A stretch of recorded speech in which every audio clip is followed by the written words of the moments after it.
शीतकालीन सत्र है और माहौल भी शीत ही रहेगा।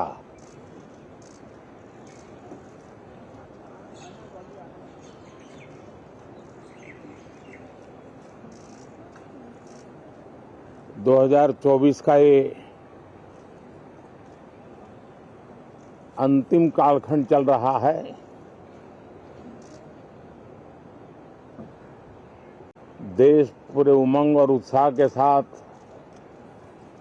2025 के स्वागत की तैयारी में भी लगा हुआ है। साथियों, संसद का ये सत्र अनेक प्रकार से विशेष है और सबसे बड़ी बात है हमारे संविधान के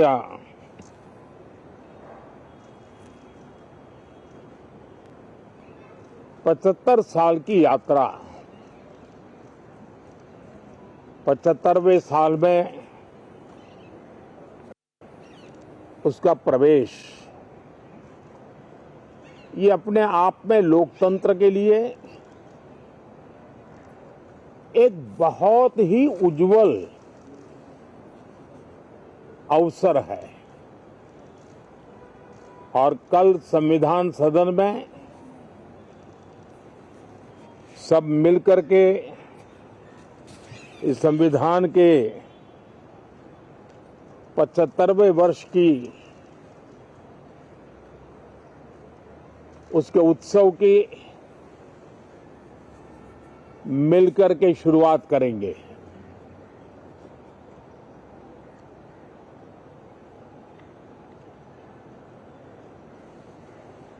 संविधान निर्माताओं ने संविधान निर्माण करते समय एक एक बिंदु पर बहुत विस्तार से बहस की है और तब जाकर के ऐसा उत्तम दस्तावेज हमें प्राप्त हुआ है। एक महत्वपूर्ण इकाई है हमारी संसद। हमारे सांसद भी और हमारी संसद भी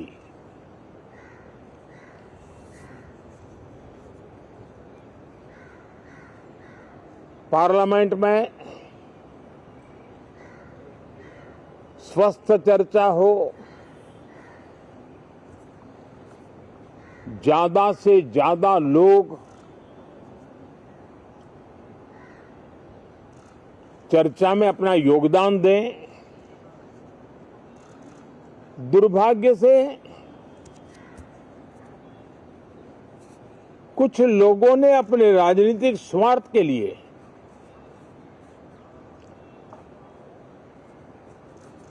जिनको जनता ने अस्वीकार किया है, वे संसद को भी मुट्ठी भर लोगों के हुड़दंगबाजी से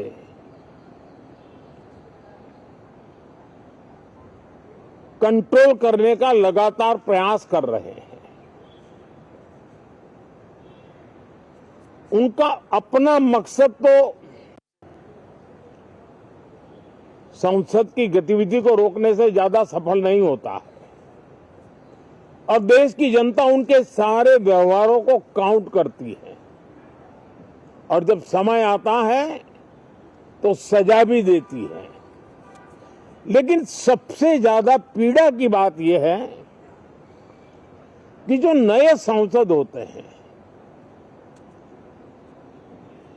नए विचार, नई ऊर्जा लेकर के आते हैं और ये किसी एक दल में नहीं, सभी दल में आते हैं।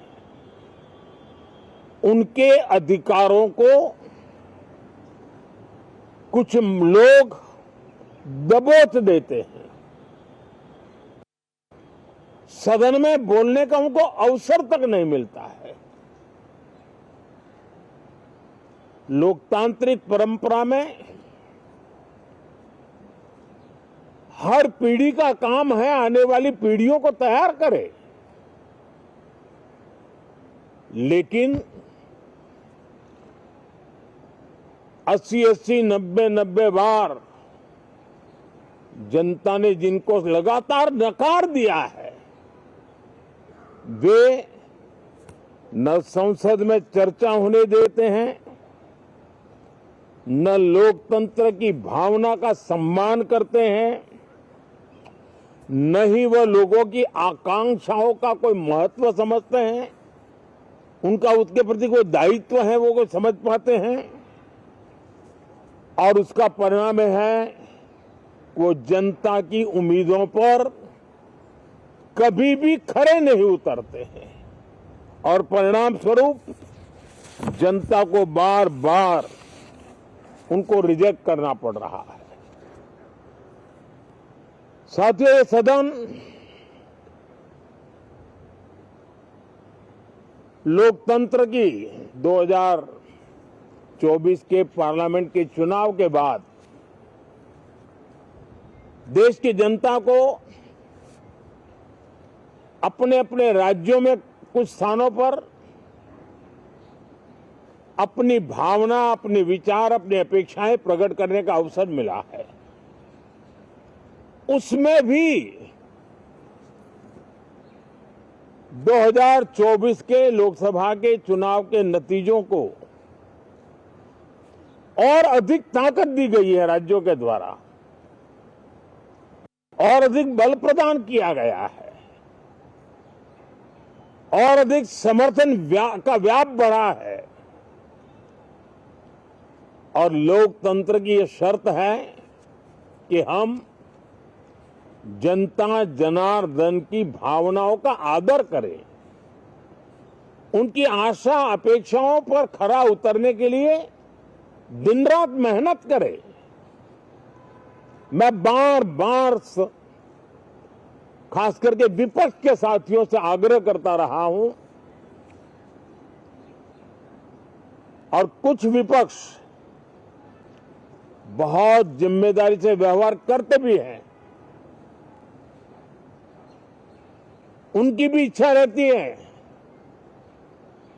कि सदन में सुचारू रूप से काम हो, लेकिन लगातार जिनको जनता ने नकार दिया है वे अपने साथियों की बात को भी दबोच देते थे, उनकी भावनाओं का भी अनादर करते हैं, लोकतंत्र की भावनाओं का अनादर करते हैं। मैं आशा करता हूं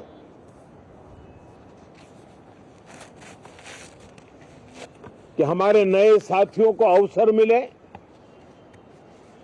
सभी दल में नए साथी हैं, उनके पास नए विचार है, भारत को आगे ले जाने के लिए नई नई कल्पनाएं हैं। और आज विश्व भारत की तरफ बहुत आशा भरी नजर से देख रहा है, तब हम संसद का समय का उपयोग वैश्विक स्तर पर भी भारत के आज जो सम्मान बढ़ा है, भारत का प्रति जो आकर्षण बढ़ा है, उसको बल प्रदान करने वाला हमारा व्यवहार रहना चाहिए। विश्व के अंदर भारत को ऐसे अवसर बहुत कम मिलते हैं जो आज मिला है और भारत की संसद से वो संदेश भी जाना चाहिए कि भारत के मतदाता उनका लोकतंत्र के प्रति समर्पण, उनका संविधान के प्रति समर्पण, उनका संसदीय कार्य पद्धति पर विश्वास, संसद में बैठे हुए हम सबको जनता जनार्दन की इन भावनाओं पर खरा उतरना ही पड़ेगा। और समय की मांग है, हम अब तक जितना समय गंवा चुके हैं उसका थोड़ा पश्चाताप करें और उसका परिमार्जन करने का उपाय यही है कि हम बहुत ही तंदुरुस्त तरीके से हर विषय के अनेक पहलुओं को संसद भवन में हम उजागर करें। आने वाली पीढ़ियां भी पढ़ेगी उसको, उसमें से प्रेरणा लेगी।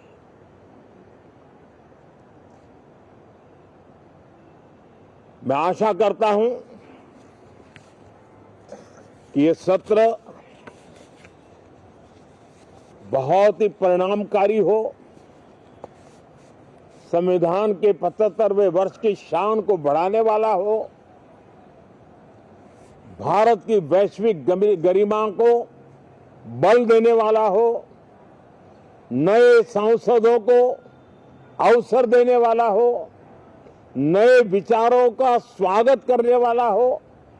इसी भावना के साथ मैं फिर एक बार सभी माननीय सांसदों को उमंग और उत्साह के साथ इस सत्र को आगे बढ़ाने के लिए निमंत्रित करता हूं, स्वागत करता हूं